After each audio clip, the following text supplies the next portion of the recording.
ప్రశాంతత లేదు, చాలని ఆదాయం. ఈరోజు మీరు చూడండి, నిత్యావసర వస్తువుల ధరలన్నీ పెరిగాయా లేదా? బాగా పెరిగాయా లేదా?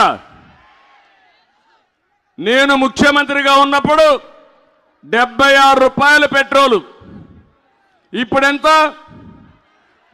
111 రూపాయలు, అవునా కాదా? దేశంలోనే అత్యధికంగా పెట్రోల్ ధర మన రాష్ట్రంలోనే. ఆ రోజు 70 రూపాయలు డీజిల్, ఇప్పుడు ఎంత తమ్ముళ్ళు? 99 రూపాయలు. బియ్యం 40 రూపాయలు, ఇప్పుడెంత? 60 రూపాయలు, అవునా కాదా?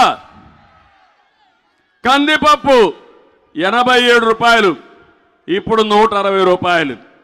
చింతపండు 122 రూపాయలు అప్పుడు, ఇప్పుడు 240.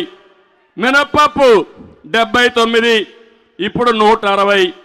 పంచదార 26 అప్పుడు, ఇప్పుడు 45. వంట నూనె 60, ఇప్పుడు 130. ఎల్పిజి గ్యాస్ ఎంతమ్మా? 726 అప్పుడు, ఇప్పుడు ఎంత? 1175, అవునా కాదా? నేనే దీపం పెట్టా, వంట గ్యాస్ నేనే ఇచ్చా మీ అందరికీ. ఇప్పుడు ఈ ధరలు పెరిగిపోయి వంట గ్యాస్ వాడడం మానేసి మళ్ళా కట్టెల పొయ్యికొచ్చారు. అదే రాతి యుగం. నేను హామీ ఇస్తున్నా, నా ఆడబిడ్డలకి 3 గ్యాస్ సిలిండర్లు ఉచితంగా ఇస్తామని మీ అందరికి హామీ ఇస్తున్నా. కరెంటు బిల్లులు 200 బిల్లు ఎంత అయింది తమ్ముళ్ళు? ఇప్పుడు 1000 రూపాయలు, అవునా కాదా? 5 రెట్లు పెరిగిందా లేదా?